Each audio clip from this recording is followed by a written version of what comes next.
Lundi 13 juillet 2020, aux environs de 11h, non loin du lycée de Logbatindi, une localité située sur la route qui mène à la cité balnéaire Kribi, une moto est violemment percutée par un car de transport en commun en provenance de Yaoundé. Les deux passagers de cette moto sont grièvement blessés et sont alors conduits à l'hôpital régional annexe d'Edea par des moyens peu commodes. Ce n'est qu'un cas parmi tant d'autres pour illustrer le transport en commun des malades dans cette localité. Et la situation devient quasiment dramatique lorsqu'il faut agir dans l'urgence.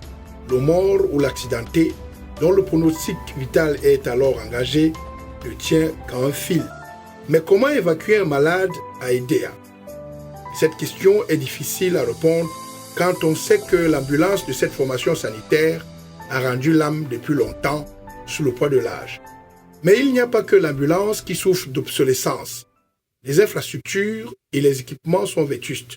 Il a été construit, il a été livré au début des années 2010. Et nous sommes à une dizaine d'années.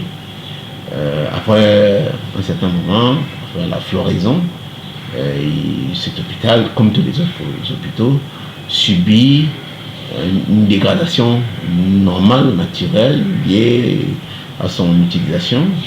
Les équipements subissent une dégradation naturelle liée à leur usure.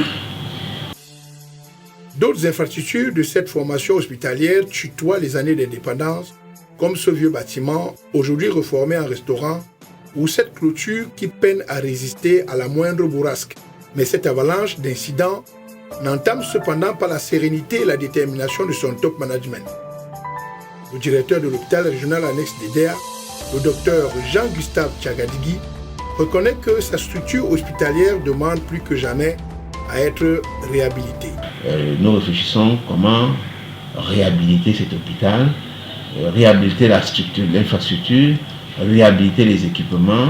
Un certain nombre de choses doivent être faites et c'est à ce stade que nous sommes. Et les choses, comme il les appelle, sont prises très au sérieux par le ministère de la Santé publique.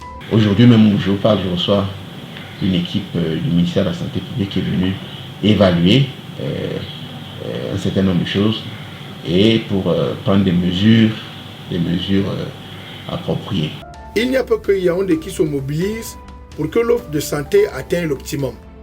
Le super maire de la ville, le docteur Albert Emmanuel Lin, par ailleurs président du conseil d'administration de cet hôpital et pharmacien de formation, a entrepris de mettre sur pied une fondation, Edea Health Foundation, à l'effet de contribuer à la maintenance et à la fourniture des infrastructures et équipements dans les formations sanitaires de la ville, notamment l'hôpital régional annexe d'Edea, dont le caractère d'hôpital de référence a été consacré par l'acte qui l'a créé. Dans le milieu des années 2000, notamment je crois entre 2002 et 2004 que l'idée de construire cet hôpital est venue. L'une des missions qu'on donnait à cet hôpital, la plus importante d'ailleurs, c'était la prise en charge des accidentés de la voie publique. C'était né d'un constat. Vous savez que au milieu des années 2000, le triangle dit de la mort, c'est-à-dire Yaoundé, Bafoussam, Douala, Yaoundé. Ce triangle était le triangle le plus accidentogène du monde. On a les chiffres du monde. C'était le triangle qui était le plus accidentogène du monde. Ça a réveillé toute la communauté, y compris nationale, et on a donc pris un certain nombre de mesures de tous les côtés, y compris au plan médical, de mettre sur pied quelques structures capables d'accueillir ces malades. C'est pour cela que cet hôpital est passé d'un hôpital de district à un hôpital régional, avec un accent particulier sur la prise en charge des accidentés. L'hôpital ne vit pas que des appuis extérieurs. Nous sommes réjouis, nous sommes enchantés par le don que vient de nous faire le pastoré. Déjà, ce n'est pas le premier geste, nous leur en sommes reconnaissants. Nous savons que la pandémie, c'est l'affaire de tout le monde. Et eux en particulier, ils le prennent vraiment au sérieux. On ressent comme cela qu'ils nous portent à cœur, qu'ils tiennent à ce que le personnel à l'hôpital soit protégé et que les patients qui arrivent aussi parce que le gel est utilisé dans tous les secteurs, les malades, les gardes malades et pour le personnel. Donc nous disons merci. Le directeur de l'hôpital régional annexe de Déa a entrepris un certain nombre d'actions de maintenance et de rénovation. Nous sommes passés d'un puits aménagé il y a quelques années à actuellement 2 forages dans l'hôpital, et qui sont des forages qui fonctionnent. Et ces forages nous permettent non seulement d'assumer les besoins en eau au niveau de notre hôpital, mais comme nous sommes une structure publique à vocation sociale, nous donnons de l'eau à la prison de DA, nous donnons de l'eau au lycée bilingue de DA, qui sont des structures juste en face de l'hôpital. Et nous avons 2 robinets pour les populations avoisinantes à qui nous donnons de l'eau. Je pense que c'est aussi notre vocation, nous le faisons avec plaisir et ça se passe bien. Il y a de temps en temps des petites pannes, mais c'est loin de ce que nous avons trouvé, de ce qui existait avant. Il y a une certaine évolution. Vous faites allusion à la mort. La mort a le même problème. Elle a un certain âge, il faut la réhabiliter. Il faut aussi réhabiliter l'espace qui accueille les familles. Il faut réhabiliter ça. Ça a déjà été étudié et le ministère est en train de prendre des mesures. Tout pour vous dire que la majorité des difficultés, s'il en est, que nous avons, sont des difficultés d'investissement. Et ça, les investissements, c'est l'État qui fait les investissements, qui les programme. Nous avons sur nous de gérer le fonctionnement de l'hôpital et les investissements. Malgré cela, nous avons quand même fait un certain nombre d'investissements, ils ne sont pas nombreux. Je vous ai déjà cité les forages. Mais au niveau des équipements, nous sommes dans un processus de réhabilitation qui n'est pas négligeable.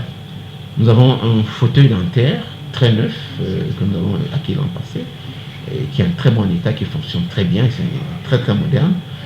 Nous avons réhabilité, nous avons acquis au niveau des blocs opératoires quelques équipements, notamment les instruments, ce qui coûte extrêmement cher. Nous avons rénové le linge opératoire et nous avons équipé notre bloc opératoire d'une autoclave.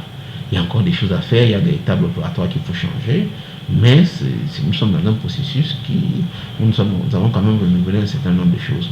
Nous avons renouvelé les équipements de radiologie, parce que il y a quelques années en tout cas, nous n'avions plus d'équipement, il était complètement obsolète, mais nous avons acheté un nouvel appareil de radio qui fonctionne, qui peut être amélioré.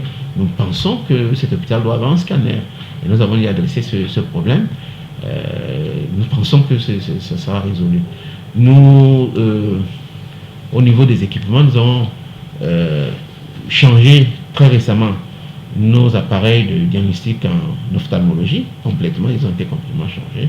Donc il y a un certain nombre d'investissements qui sont faits, même si ils ne sont pas trop visibles parce qu'ils sont à l'intérieur mais il y a un certain nombre d'équipements, enfin d'investissements qui sont réalisés. Et donc nous sommes dans ce processus-là et les choses vont avancer. Mais sachant quand même que, vu son âge, nous sommes à une phase où un équipement comme celui-ci est fait l'objet de dégradation et qui nécessite d'être fortement réhabilité. Ces réalisations ont retenu toute l'attention du gouverneur de la région du Littoral, Samuel Iva Adibois, en visite de travail dans la ville Lumière. Les aménagements faits dans le bâtiment dédié à l'isolement et au traitement des malades du Covid-19, la construction du mur récemment soufflé par l'orage et d'autres installations ont été au menu de sa visite dans cette formation hospitalière. Ces initiatives du docteur Jean-Gustave Tchagadigué du super-maire de la ville, quoique nécessaires, restent tout de même insuffisantes. La réhabilitation de l'hôpital régional annexe de Déa par l'État est plus que jamais d'une nécessité impérieuse avant que cette formation hospitalière ne tombe complètement en ruine.